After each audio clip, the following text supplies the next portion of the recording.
Plate, अगर plates को अर्थ कर दिया जाए, जैसे हमने शेल को अर्थ किया तो सॉल्व किया प्रॉब्लम को, प्लेट्स को अर्थ कर दे तो क्या होगा।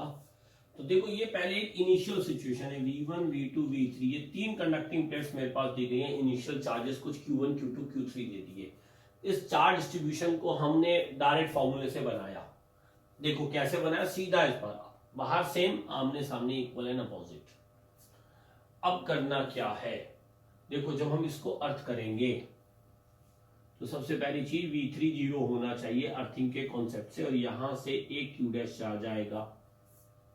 तो प्लेट 3 का टोटल चार्ज Q3 पहले से था, Q3 plus Q dash is equal to minus Q2 plus Q होगा।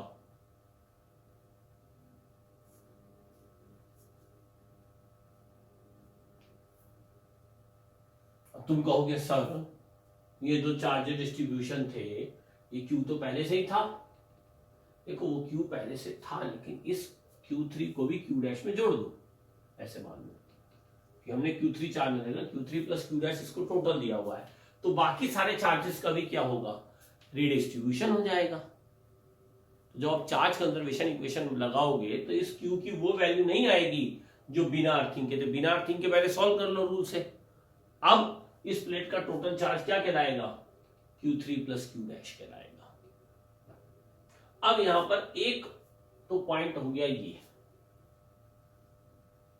कि जिस भी प्लेट को अर्थ करोगे उसका पोटेंशियल जीरो होगा। पॉइंट नंबर 2, पॉइंट नंबर 2 ये कहता है,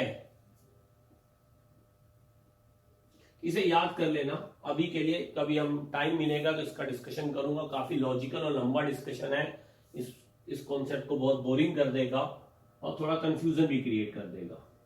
Q इज इक्वल टू 0, ठीक है, ये नोट करो। Q यानी outer charge, Q outer surface, जिसको हमने यहाँ Q लिया हुआ है, ये वैल्यू 0 होगी। तो इन इक्वेशंस का हमें यूज करना है। इन इक्वेशन की हेल्प से हम प्रॉब्लम को सॉल्व कर लेते हैं, हम V1 V2 की वैल्यू भी बता पाते हैं।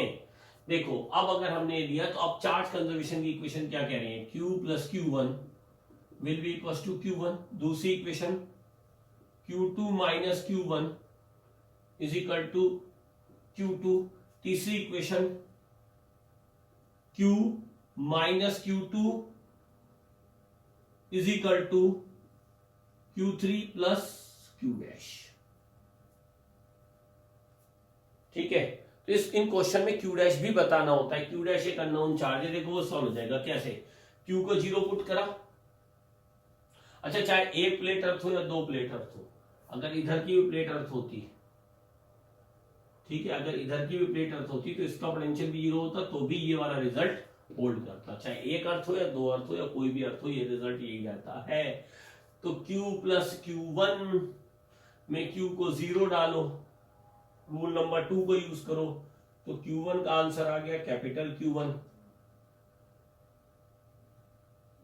बड़ा आसान था। तो भैया इसको डालोगे तो Q2 का आंसर कितना आ गया, Q2 का आंसर आ गया मेरा ये capital Q2 plus Q1।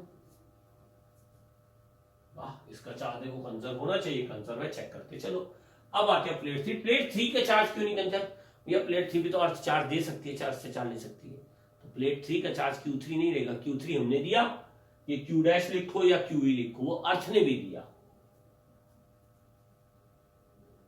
Right. तो ये होगा ही होगा। तो भैया यहां पे Q को 0 डाल दो, Q डैश की वैल्यू भी निकल गई। Q डैश की वैल्यू हो गई माइनस Q2 माइनस Q3, और Q2 की वैल्यू ये थी, यानी minus of Q1 plus Q2 plus Q3।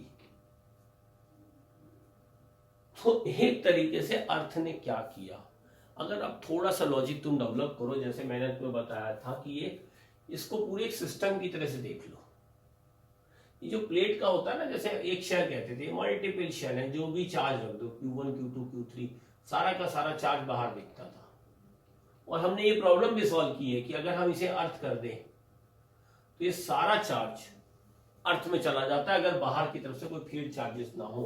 तो वही चीज ये भी है कि अगर बाहर कोई एक्सटर्नल सिस्टम नहीं है और इन प्लेट्स को एक पूरा एक एज ए सिस्टम देख लो, तो जब Q1 Q2 Q3 देते हो और अर्थ नहीं करते तो सारा चार्ज अगर आउटर का जोड़ दो दोनों का इधर वाला मिला के, तो वो हमेशा इक्वल रहता है और total charge divide by two रहता है। और अगर एक को भी अर्थ कर दिया, चाहे इसको अर्थ करो इधर से किसी को भी अर्थ करो, तो अर्थ करने पर क्या हो रहा है कि जितना चार्ज तुमने दिया था उतना ही चार्ज अर्थ ने इसको सप्लाई कर दिया, यानी ओवरऑल सिस्टम न्यूट्रल हो गया। क्योंकि इनफाइनाइट प्लेन है ना, तो इन्फिनिटी हमने प्रैक्टिकल करोगे नहीं मिलेगा, क्योंकि तुमने इनफाइनाइट बिहेवियर माना है, ये करना पड़ता है। तो अगर तुमने मान ही लिया इनफाइनाइट बिहेवियर, तो सोचो इनफाइनाइट प्लेट एक क्लोज सिस्टम हो जाता है, ऊपर से आइसोलेटेड है। इसलिए अर्थ करने पर ये पूरा सिस्टम एक तरीके से charge wise, total charge wise तो न्यूट्रल हो जा रहा है, पर इंडिविजुअल प्लेट न्यूट्रल नहीं है। देखो इस पे चार्ज है, इस पे चार्ज है, इस पे भी चार्ज है, तो इंडिविजुअल न्यूट्रल नहीं है, पर पूरा सिस्टम का टोटल चार्ज हमारा कितना हो गया, 0 हो गया। ठीक है, तो अब E2 तो हमने पता ही यार, तो वो तरीका वही है। E2 की वैल्यू क्या होगी, Q2 by A epsilon not D. E1 की वैल्यू क्या होगी, Q1 by A epsilon not D.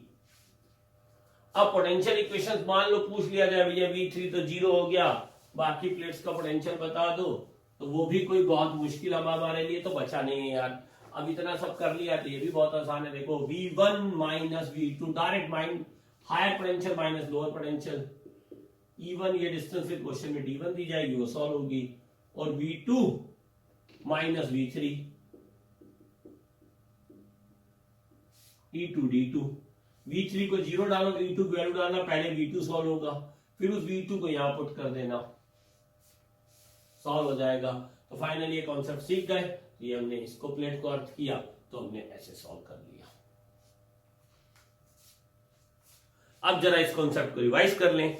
देखो ये 3 प्लेट्स थी, तुमने कहा कि हमने Q1 Q2 Q3 दिए, साथ में अर्थ भी कर दिया।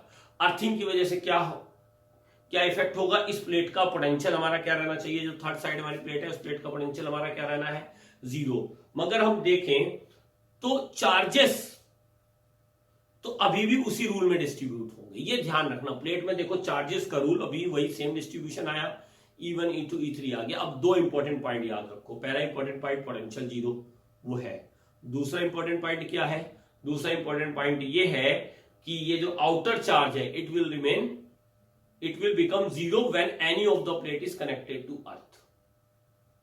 ठीक है, तो ये चार्ज जो है 0 हो गया, तो ये जैसे हमने Q को 0 किया तो हमारे चार्ज डिस्ट्रीब्यूशन और हमारी सारी प्रॉब्लम बहुत आसानी के साथ फील्ड फार्मूले लगाओ, पोटेंशियल फार्मूले लगाओ, सारे के सारे वही फार्मूले, वही कॉन्सेप्ट है। इन 2 पॉइंट से हमारी पूरी प्रॉब्लम सॉल्व हो गई। क्लियर? चलो अच्छा, अब जरा हम मिडिल प्लेट को अर्थ करके कैसे प्रॉब्लम को सॉल्व करना है जरा उस पे चलो। पिछले वाली कॉन्सेप्ट में हमने क्या किया, हमने कनेक्ट किया आउटर प्लेट को अर्थ से। इसमें हम किसको अर्थ से कनेक्ट करेंगे, इसको हम कनेक्ट करेंगे मिडिल वाली प्लेट को। ठीक है, तो हम इसमें मिडिल प्लेट को अर्थ से कनेक्ट करने जा रहे हैं। तो क्या रूल आएंगे यार, देखो रूल तो वही सेम ही आने हैं, ये चीज ध्यान रखना। V2 की वैल्यू 0, 0.1 और 0.2, Q इज 0, बस इसको याद रखो। इसी को पॉइंट को बस तुम्हें थोड़ा सा याद रखना है, इसको हम बाद में कभी डिटेल में डिस्कस जरूर करेंगे। तो V2 को 0 रखना है, ये तो लॉजिकल है, तो हम बहुत सारे कॉन्सेप्ट में समझ चुके हैं। अर्थिंग का फंडामेंटल कॉन्सेप्ट यही है। अब बट ऑब्वियस है, अर्थ इसको QE कह लो या Q डैश कह लो, इसको चार्ज सप्लाई कर देगी। तो अब लगाते चलो भैया चार्ज डिस्ट्रीब्यूशन। इस प्लेट को Q1 चार्ज दिया हुआ है, तो Q plus Q1 is equal to capital Q1, Q2 minus Q1 is equal to Q2 plus QE, जिसको हम कह लेते हैं टोटल चार्ज कैपिटल QE। और तीसरी प्लेट की बात करें तो minus of Q2 plus Q is equal to Q3। जितने चार्जेस दिए बस इसके चार्ज में QE ऐड हो गया, इसको कैपिटल QE भी लिख सकते हो। क्लियर? बहुत बेसिक है, वही करना ही है। ये फील्ड लाइंस आएंगी, इसको E1 मान लेते हैं, इस फील्ड को हम E2 मान लेते हैं, इस डिस्टेंस को मैं D1 कह लेता हूं, इस डिस्टेंस को मैं D2 कह लेता हूं। राइट? अब करना क्या यार, करना बहुत कुछ ज्यादा देखो कुछ नहीं करना है। जैसे प्रॉब्लम सॉल्व कर रहे हैं वही करेंगे। आप देखो इसमें हम चार्ज कंजर्वेशन लगाने जा रहे हैं, मैं Q को 0 डालता हूं, तो जैसे मैं Q को 0 डालूंगा तो मेरा पहला आंसर आ जाएगा Q1 इजिकल टू Q1, देखो आ गया, यहाँ डाल दो तो दूसरा भी आ गया, Q2 का सोल्यूशन आया माइनस ऑफ Q3। अब एक बार मैं इस शीट के चार्जेस को दोबारा बनाता हूं। मान लो Q1 और Q3 मैंने अपनी तरफ से पॉजिटिव चार्ज दिए थे, तो यहां पर एक जगह तुम्हें समझा दूं, ये दोबारा से बना के ध्यान से समझ लेना। तो यार ये पूरा का पूरा प्लस Q1 यहां आ गया, इसके सामने माइनस Q1, आमने सामने इक्वल एंड अपोजिट चार्ज। ये तुमने Q2 यहां पे माइनस लिया हुआ है देखो, और ये तो माइनस Q3 आया था,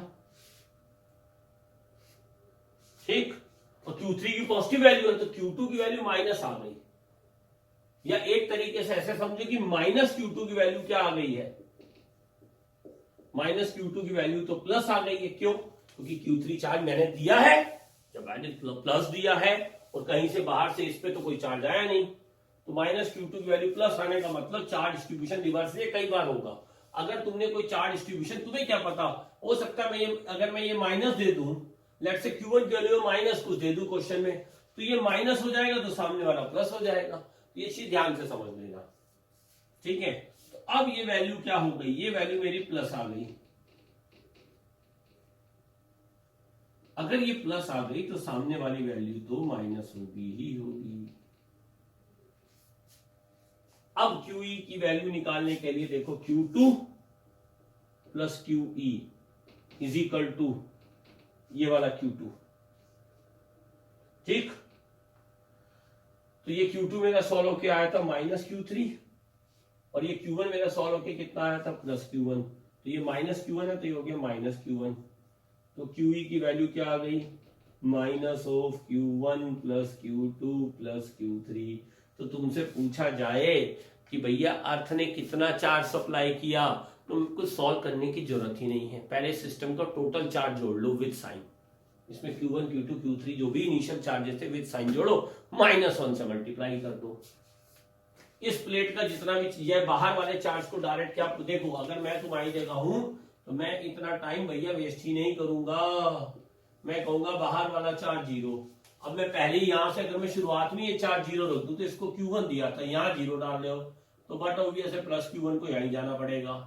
अब तुमने इसको दिया Q3 और यहां डाल दिया 0, तो बट ऑब्वियस है प्लस Q3 को यहां जाना पड़ेगा। अब प्लस आमने सामने तो इक्वल अपोजिट चार्ज होता है, तो ये माइनस Q1 हो गया, ये माइनस Q2 हो गया। अब अर्थ ने कितना चार्ज सप्लाई किया, ये मैं 1 मिनट में यूं चुटकियों में, यार तुम भी बताओगे, और टोटल का सम करो, माइनस से मल्टीप्लाई करो, ये लो हो गया सॉल्व। अब ये E1 ऐसे आएगा, ये E2 ऐसे आएगा, और इस बार V2 पोटेंशियल 0 है, तो देखो ये फील्ड ऐसे, तो मैं कहूंगा V1 minus V2 is equal to, V1 minus V2 को मैं सीधा सीधा क्या कह दूंगा, E1 D1, ठीक। V1 minus V2 is equal to V1 minus V2 is equal to E1 D1, और V2 को 0 डाल दूंगा, V1 का आंसर बता दूंगा, क्योंकि अब ये प्लेट प्लस हो गई है और ये वाली प्लेट आई है माइनस, तो ये प्लेट है प्लस और ये प्लेट है माइनस। तो V3 higher potential plate minus lower potential plate is equal to E2 D2, और V2 की वैल्यू डाल दूंगा 0, हो गया सॉल्व। और E1 की वैल्यू क्या होगी, Q1 by A epsilon not, E2 की वैल्यू क्या होगी, Q2 by A epsilon not. तो इस तरीके से ये शील्ड की थ्योरी हो गई, और इस शील्ड से रिलेटेड अब कोई भी प्रॉब्लम हमारे सामने आ जाए हम बहुत ही जल्दी सॉल्व कर लेंगे, हमें बहुत टाइम नहीं लगेगा।